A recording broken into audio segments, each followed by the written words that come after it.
Free fire ban করলে ভেবেছিস আমরা ফ্রি ফায়ার খেলা ছেড়ে দেব? ভিপিএন লাগিয়ে খেলবো।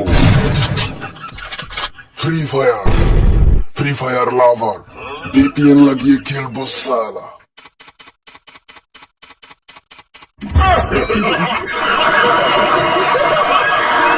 হ্যাঁ বল, তোর খবর কি? আরে আর বলিস না, গ্রামে এসে ভেবেছিলাম যে মাঠে আগার মজাটা একটু নেবো, কিন্তু তা আর হলো না। আরে বাবা, একটা মাঠ খুঁজে বসে পড়তে পারছিস না? আরে এখানকার মানুষ না একদম উল্টো, একবার ধরা ফেলে খচাং করে বেঁচেটা কেটে দেবে। গার্লফ্রেন্ড? না না, একটা হিজড়ে। সেদিন হাঁকতে গিয়ে আমার পেছনে হাগু আটকে গিয়েছিল। কিছুক্ষণের জন্য হলেও মনে হয়েছিল যে আমি বোধহয় আর বাঁচবো না। সানি লিওনের মুখটা ওই সময় খুব মনে পড়ছিল, আর শুধু মনে হচ্ছিল যে আমার এখনো কত বিয়ে করার বাকি। ঠিক সেই সময় ও যেন স্পাইডারম্যানের মতো এসে আমার বিড়িটা ধরিয়ে দিল। তারপর আমার পায়খানা ক্লিয়ার হলো। আমার বাবা যদি বেঁচে থাকতেন তাহলে তোমার নামে একটা মেনাস বিড়ির দোকান খুলতেন।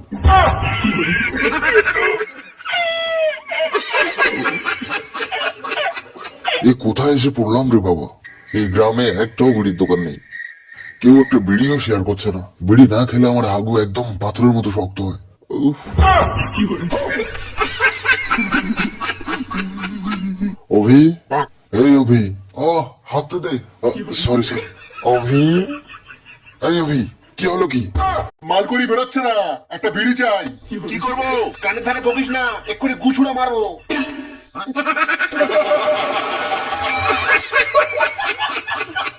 আচ্ছা, তুমি কি করে বুঝলে আমি চুলে বাদামের তেল লাগাই? তার মানে নিশ্চয় তুমিও বাদামের তেল লাগাও। সে তো আমি লাগাই। এই বাদামের তেলটা মেখে তোমার চুলটা আজকে যা লাগছে না তাকিয়ে আর পারলাম না। মানুষের সৌন্দর্য তার মনে হয়, তার চুলে নয়। তাহলে কাল থেকে তুমি টাকলি হয়ে এসো।